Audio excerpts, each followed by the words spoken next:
right? I want you to help the people out there, right? Because I think I don't know if it is a younger generation thing or if it is just a new wave of like a just a fad, but these tiny homes are becoming a thing, right? A lot of people are looking at this stuff, and that's a huge reason as to why we wanted to have you on, because it is like a big, like it's a huge wave of people trying to get tiny homes. And yes, I think a huge part of it is because the housing market is through the roof, but also I think people nowadays are obsessed with the experience versus I want a mansion and have nice cars. People I want to live a great life and have experiences in different places and do cool things. So if someone were to start this tiny home process, all right, or this mobile home process, what are the big advice, tips, hints, whatever you can give them so it's a smooth sailing, a smooth ride over to switching? Number one would just be being financially smart, because like although we are savvy about it, there is a way that it can be extremely expensive, and depending upon where you live and where you want to go.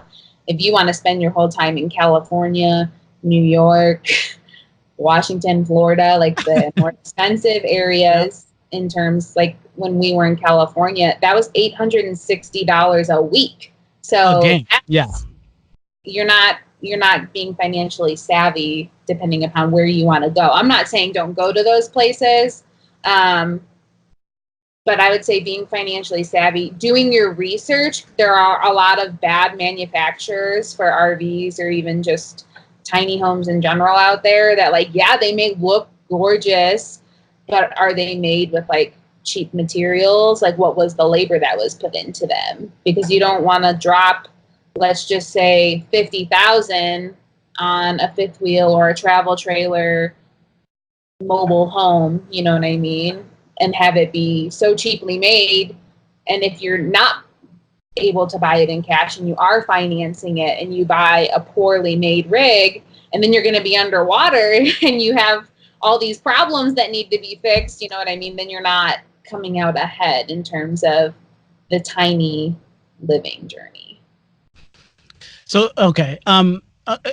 Yeah, no, and I hear you. I definitely don't think that this is a lifestyle for a lot of people, because I don't know too many people who could handle. Because I feel like like you said, when it comes to the research and the planning and all that stuff, I feel like you really have to be on top of your stuff, traveling wise, knowing how much, all of these things. Like you have to be really like aware about. So like if you are going to get into this, and I thought about this for about like 3 seconds, and I'm like, yeah, I'm not that guy. I'm not, let me just go.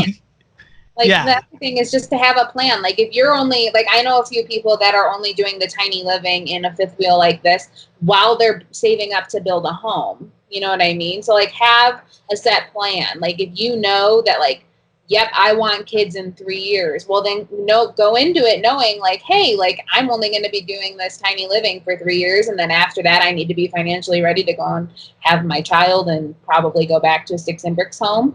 Or be financially ready and buy the right rig that when you do have a child, your child can live in the rig with you in a bunkhouse type deal. Because there are a lot of people online that travel full time in an RV that have 2, 3, 4, 5 kids living in it with them.